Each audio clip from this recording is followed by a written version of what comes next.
Hi, welcome back to Our Time of the Month. I'm Danielle. And you're not Caitlin. Who are you? Tell us a little bit about yourself, guest. Well, I'm a Virgo. I'm not single. Mike is not my usual co-host. It's usually Caitlin. She's much prettier than Mike. That's true. Caitlin and I get a lot of questions either in comments on the YouTube channel or DMs or comments on our Instagram somewhere, all about mine and Mike's. Excuse me. I thought we could just take this opportunity to answer a bunch of your burning questions. We filmed this video once and I covered up the microphone like an idiot. So we have to refilm it. I apologize. You'll make it up to me later? Sure. Okay, question number 1. How do you keep the chemistry when you've been together for so long? We're voyeurs. What? Don't tell them our secrets. Just try to make you happy. Yeah. Do the things I know you like. Yes. You Such know. as? Making you food. Oh, yeah. Meals. Yes. I thought you were going to say play with my butthole. I would say that we try to honor each other's love languages. Sure. As a way to keep chemistry alive. And I know that sounds like a really lousy answer. This morning, perfect example. I woke up when Mike did. He let the dog out. I was washing my face. He was like, bye babe, I'm gonna go play froth. And when I came downstairs, there was a cup of coffee made for me with cream already in it. That was so nice. So now you don't like it hot. Thank you. I really appreciated that. You're welcome. I forgot I did that. Yeah. So like stuff like that, like it doesn't take him hardly any extra effort, but look how happy I am. Mm-hmm. And so I just think making your partner feel like you're constantly thinking about them is a great way to keep chemistry alive. I guess this question could also be taken in a more sexual route, but we have a question about that later. So number 1 question that we get all of the time, can you guess what it is?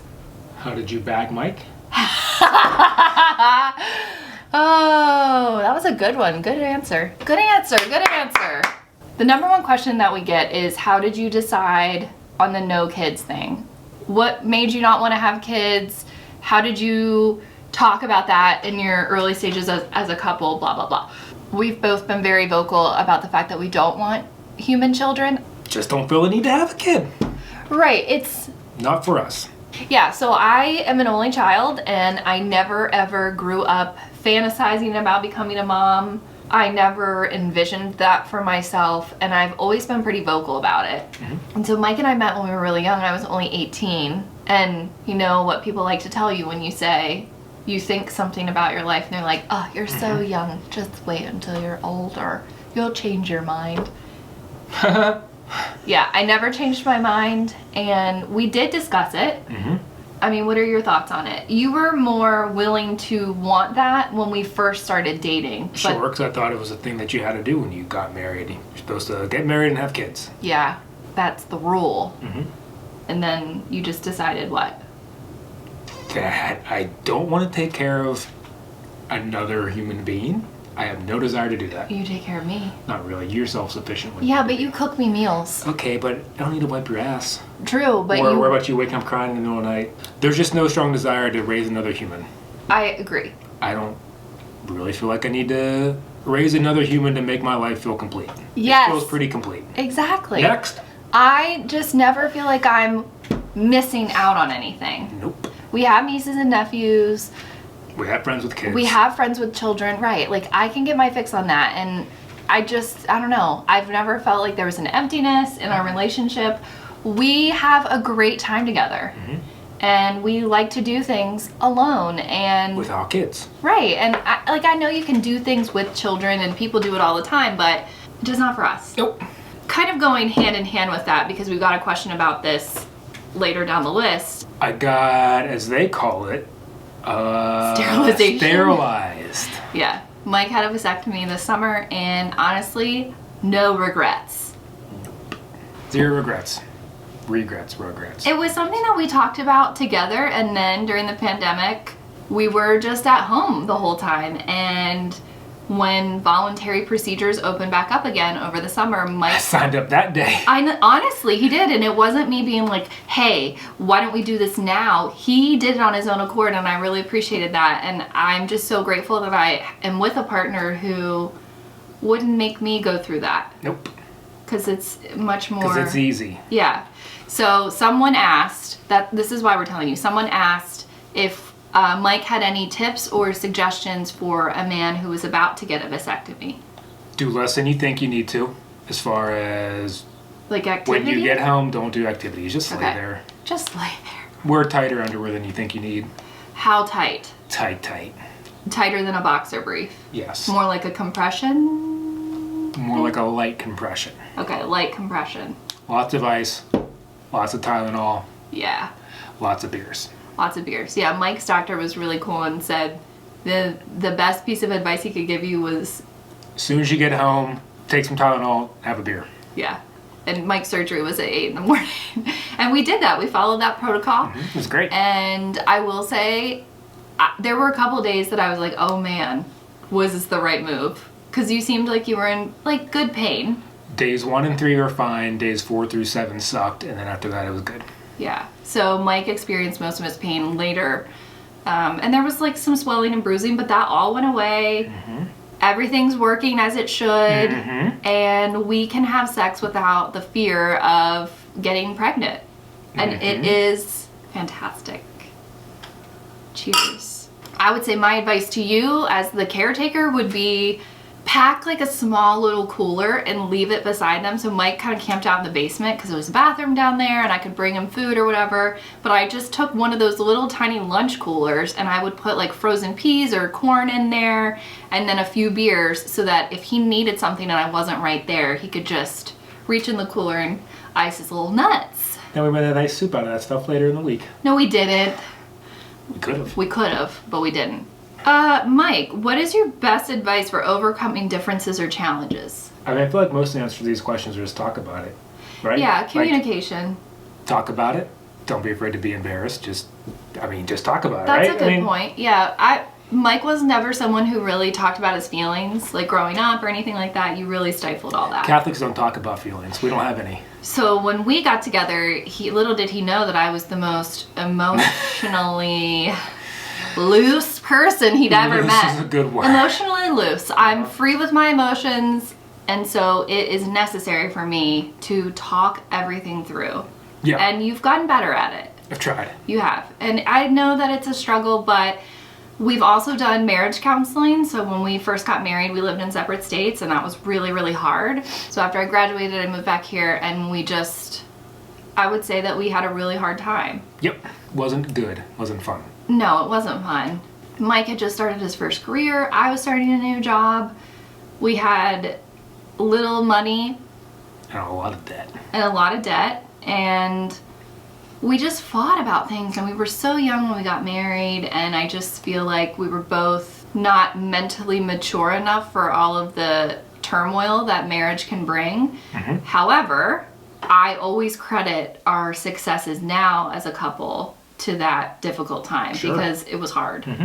But we stuck it out and we listened to each other and we went to marriage counseling together, and I do think that helped considerably. It did. I don't know, how did things like really get better and smooth out? It helped when you moved here and you have to travel all the time or weren't tired all the time or... So I would drive back and forth between Baltimore and West Virginia 2 times a week, and that was a long drive and it was tiring, and I was in school and Mike was tired because he was working, and it was just a lot. It was a lot. And we had to pay for rent in 2 different states after, 6 months to a year of rockiness. Mm-hmm. It leveled out considerably, and it was like we fell back into the groove that we had pre-marriage. So it's a job every single day. The line from Sex and the City that Charlotte always says is like, how often are you happy? I'm happy every day. Not all day every day, but I'm happy every day. What happens when you're annoyed with each other? How do you get past that? If you do something I'm annoyed with, I do keep it to myself for a while unless it really gets to my nerves, and then I tell you, like, hey, that's a little bit annoying. When I used to put dishes in the sink when the dishwasher was empty, Mike would get really annoyed about that. And I would do it and I would load them up, but then it didn't necessarily teach you the lesson to put them in. And so I would just... Here's a free lesson, that's what he said. Here's a free lesson. Can you please put your dirty dishes in the dishwasher? And I should have been doing that. I should be doing a lot of things probably that I don't do. Right, exactly. So kind of like Mike said, like for a while, you just kind of let it go. Like you can't fix every single idiosyncrasy about someone. I have idiosyncrasies and so does Mike. And again, a lot of this stuff can go back to communication and what your expectations are in your relationship or your marriage. I don't enjoy picking up after someone every single day, like the same stuff over and over, like shoes. Mike likes to leave his shoes everywhere about the house. Especially in the middle of the floor. In the middle of the floor where I like to trip over them for some reason. And it's like, I just now, like I'm still annoyed by it, but I don't ever yell or bitch about it. I'm like, Mike, can you move your shoes? Mike, you do yell and bitch about it when you trip over them. That is different because I could be injured. Yeah. But like the other day when they were in the kitchen, I was like, Mike, you're going to have to move these shoes. And what did I say? This was up the night before I went to bed. I said, yeah, in the morning I'll move them. And I did. I just know that this is forever who he is. He's a shoe stringer. Spreader. He spreads his shoes wherever he can because he loves shoes and he has a lot of them. You're going to be annoyed by each other probably forever, but I'm not annoyed every day. Like, true. You just have to learn to let some things go. I think that's a really big part of marriage is that you got to go into it knowing. Pick your battles. Right. Exactly. Pick your battles. You cannot win them all. So select the ones you are really passionate about and let the other shit go because does it really matter? It's like that thing I told you the other day. I saw online something that said, if this is not going to bother you in 5 years, don't give it more than 5 minutes of your thoughts. And that's a great way to look at it. It's not always easy, but... Or you can make a list of every grievance and we could talk about it on Festivus every year. I don't want to do that. Okay. How to respond to judgmental comments about not wanting to have kids. Not your body, not your uterus, not your money, not your relationship, not your choice, not your room to judge. Yeah. Do you want to raise them? No? Okay, then shut the fuck up. Pretty much. Honestly. Like, why is anyone putting their nose that deep into your business? Why if you're going to do that, it better feel good. Why is anyone being that judgmental? No one has the right to do that. It's your life, it's your decision, and your partner's decision. And everybody who doesn't like it can fuck right off. We used to get questions incessantly. When are you having kids? Why don't you have kids? Why don't you want kids? When do you think it's going to happen? Blah, blah, blah, blah, blah. You guys would make such cute kids. Well, yeah. Right, that's so true. But when you hear that same kind of dialogue for 10 years, you just get really fed up with it. And it makes you not want to have one even more. Exactly. You're just fueling our already fueled desire to not have children. Yep. And I don't think that you have to be that polite about it. Like, if you're getting the same question over and over again from the same people, stand up for yourself because you don't need to feel that way. It is not a rule. It is not mandatory to have children to live a fulfilled life. As a matter of fact, this earth is too populated anyway. So do your job and don't have kids. Do your job and don't have kids?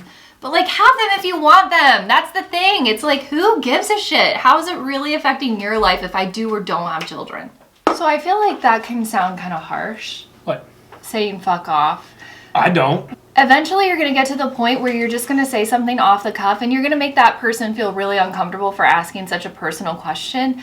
You never know what someone is going through or the reasoning behind their decision. So stop judging because you just are a turd. How did you guys meet? I feel like you answer this every month. No, I don't. But every time we do a Q&A, we get it. We met at a football game. Danielle followed me downtown because I was so cute. Cute? Yeah, saved your life. Got your number. Went on a date the next day. Yeah. Been together ever since. Is that good? Yeah. Okay, next. Yeah, we met randomly at a WVU football game. Yep. What are Mike's thoughts on navigating your prior trauma triggers? It's like a game of chance. I didn't know what your triggers were when we first met. Oh. Then it was.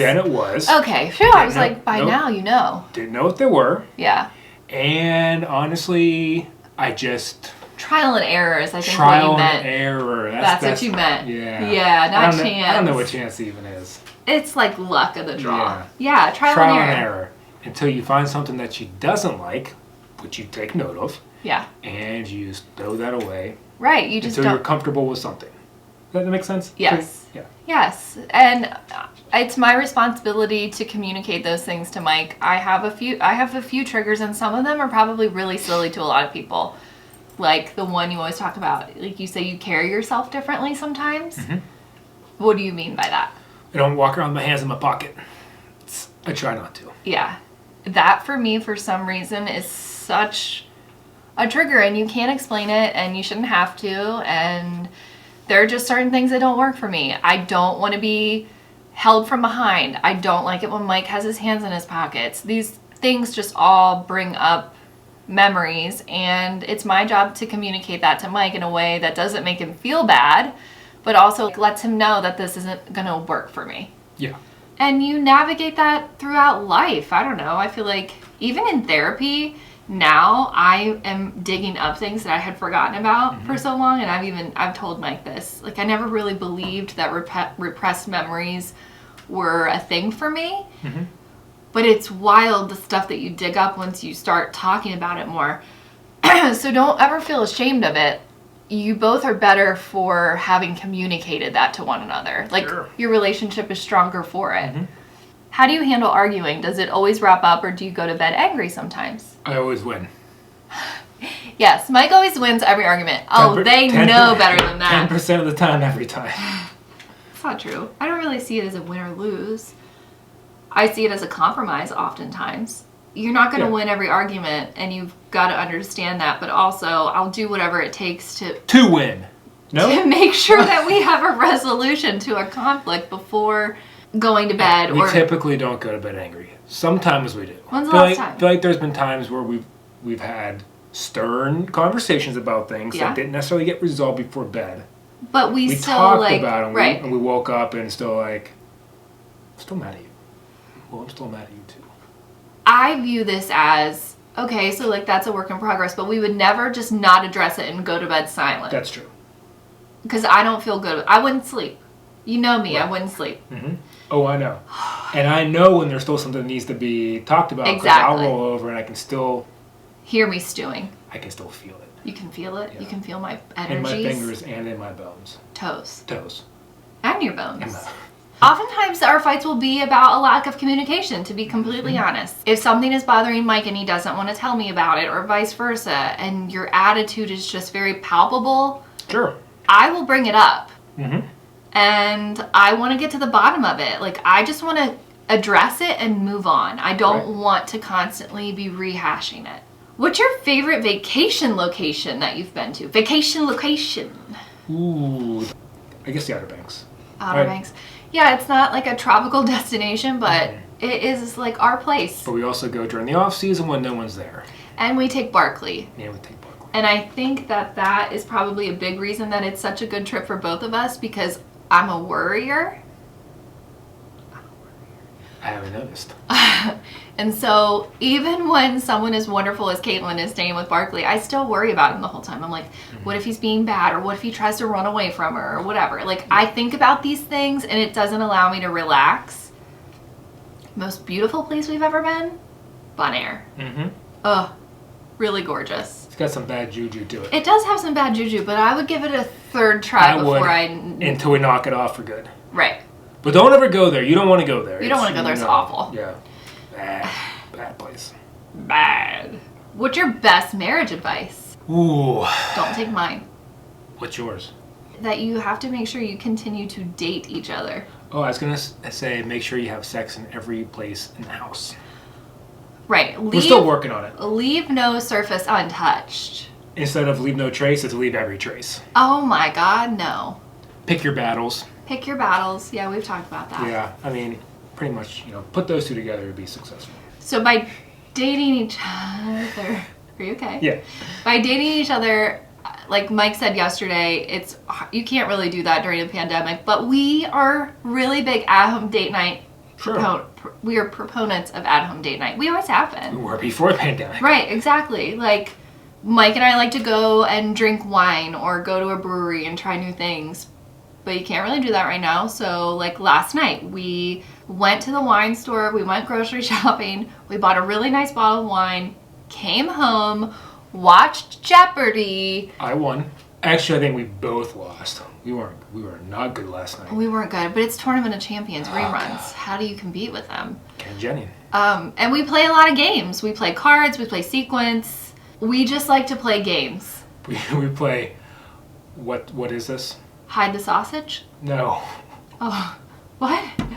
What is this? We did that for a couple. What am I touching? Oh, yeah. Like, close your eyes and make the person touch something and guess what it is. Guess the fart. Stupid games. Yeah, you have to make it fun. Like, you live here, you work here, you eat here, you sleep here, you have fun here. You have to try to mix it up and be funky fresh all the time. Want to mix it up? Yeah, you want to go mix it up? Yep. How did you know that you were the one for each other? I don't know, you can't describe it, you just know. It's a crock of shit when other people say it until you feel it. You just know. Well, I trust my gut wholeheartedly. I always listen to it, and it never steers me wrong, honestly. Yep. It truly doesn't. I don't believe in soulmates. No, there's not one person for everybody, because then you'd never find them. The world's too fucking big. There's not one person for everybody. There's probably a million people for everybody, to be quite honest. But how did you know I was the one for real? Because I was willing to go through everything you were going through with you. And that was dope, yo. It still is. Do you want more fur babies? Yes. And not until after the old man here is up running around in doggy heaven. Right. And Mike has always wanted to adopt a pair. Yep. Pair dogs. Old dogs or just any age? I would prefer old dogs that people have abandoned. Yeah, or surrendered, or like their owners died or something. Sure. Yeah, so that'll be next, but it doesn't feel right to disrupt Barkley's only child life of luxury, because that's exactly what he has. This place isn't big enough for more. He is currently snoring in a velvet bed. Yes, he is. Oh, it looks so cute.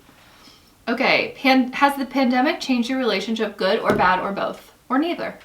I feel like it's just, you feel like it's better. I feel like it's the same. I feel like I'm having more fun with you.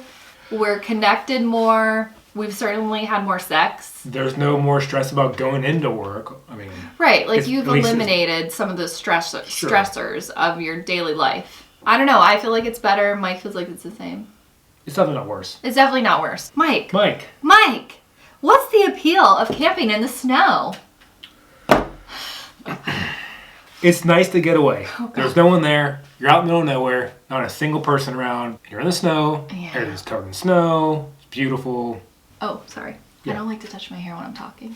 People get mad at me for it. Like I'll touch your hair. Second part of that question was, what are your plans for New Year's Eve? Which, funnily enough, is today.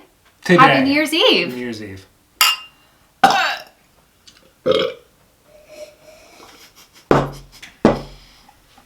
I love you. We're sexy. We... What? What did you say? I'm gonna do it. No, not right now. Okay. We were hosting a dinner party. With our quarantine couple.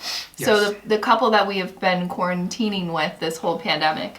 They're coming over and we are having a... small plate feast. Yeah, we're serving like 8+ courses. Play games and drink have a dance party. Have a dance party and eat good food. Where or what was your first date?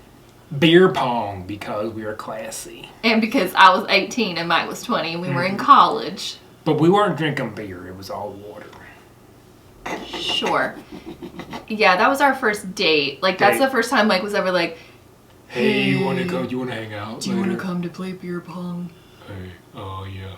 And so I told my best friend, Dora, you have to come with me. I can't go by myself. And so she did. And I went home with Mike that night, and the rest is history, as the kids say. Yep. I mean, I locked it down within 24 hours. I walked you home that night. They don't even know the details. You walked me to your house, your dorm. Oh yeah, I did. It was still a home. It's somebody's home. But the first time you ever took me for a driving date, you borrowed Dora's car and took me to Cheddar's. Which is one of my favorite restaurants. I still think I would like it. Yeah. They serve salad with a buttery croissant on the side. They serve an onion ring tower. Literally a tower. Literally. Maybe we'll go this weekend. I'll look up real quick. Did you and Mike live together before you got married? Yes. 3 years. For at least 3 years. Next. Do you recommend that? Yeah. I could never have married someone or that I didn't sleep with or move in with. It just...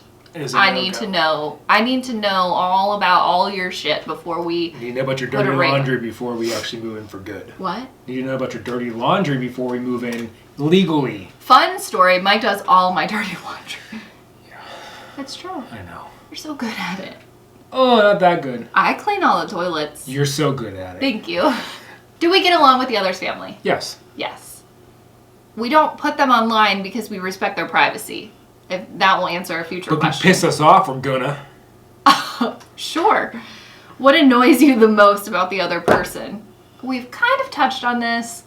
I'm really offended by all the sounds that Mike makes that are unnecessary, like constant clicking or tapping or picking, and the shoes in the middle of the floor. Yeah. Everything else is perfect. Great. What about me annoys you? I'm offended by an involuntary sound that you can't help making when you're cold.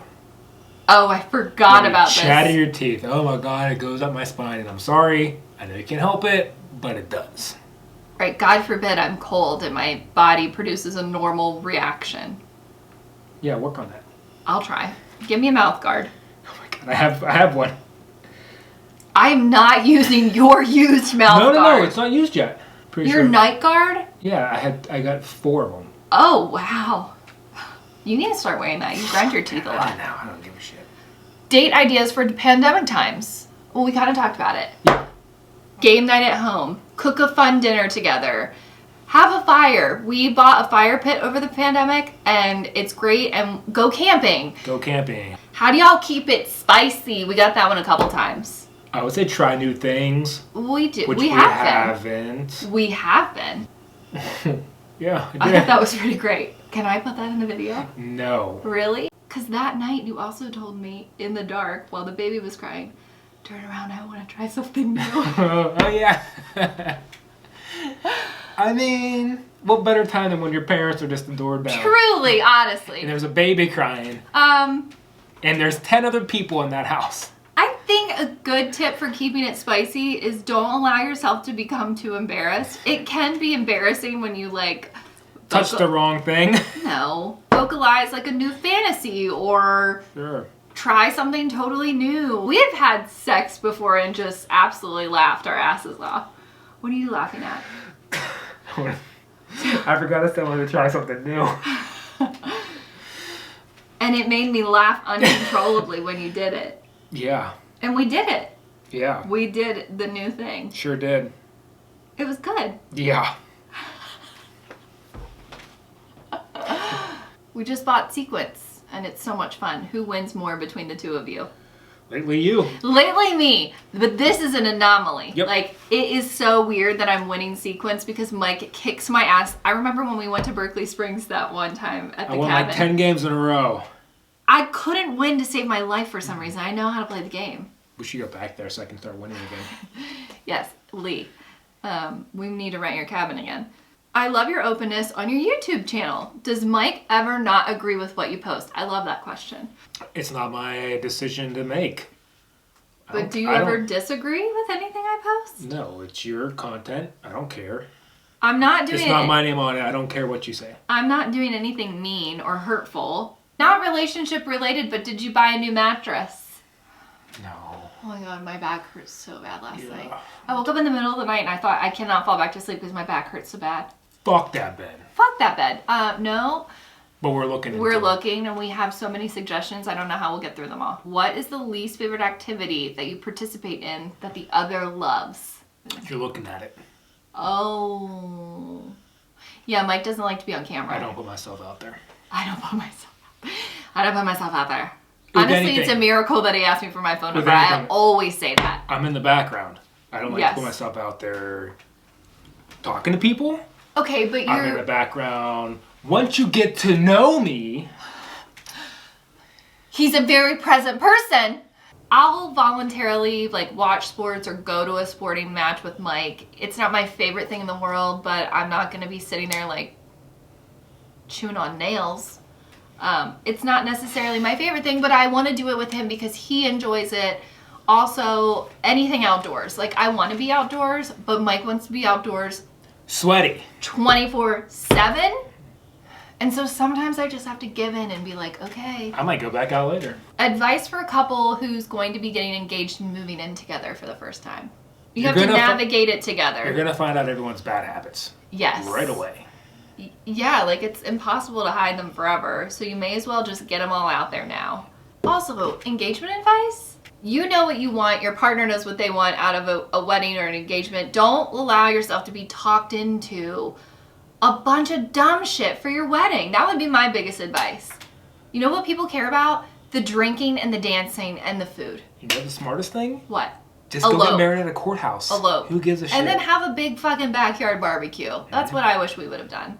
Do not go into debt because of a wedding. It is one day of your life. I know that typically a lot of brides get really bent out of shape when you call it a party, but that's what it is. It's a party. Nobody cares about the flowers. Nobody cares about the venue. You know who's paying attention at the ceremony? The bride and the groom and the parents and the officiant. But don't dig yourself into a financial crisis because of a wedding. Thank you for watching. Thank you for asking your questions. If you have anything else you would like to know, you can leave it in a comment below, and I'll make Mike film another video. Comment, like, subscribe. Throw that website at the bottom. Ring the bell for notifications. Ring the bell for a notification. So you never miss out on a new video. So you never miss out on a new video. And you can follow us on Instagram at our time of the month. You can follow us on Instagram at Be More Spartan. Actually don't, because that account is inactive. Pretty much. Yeah. But where can they follow us? Our time of the month, where it's always your time and always our time. Okay. Good one, honey. Anything else? Happy New Year. Happy New Year. Happy 2021. We hope you're being safe and happy and healthy. Get your vaccines. Thank you so much for watching. Thank you, Mike, for being here. You're welcome. I do appreciate it. If there's anything else you would like to see from Mike, you can leave that in a comment too, and we'll try to work on it. You're so beautiful. You have a face for camera, not a face for radio. Face for the paper bag. Oh. Cut it. Cut it.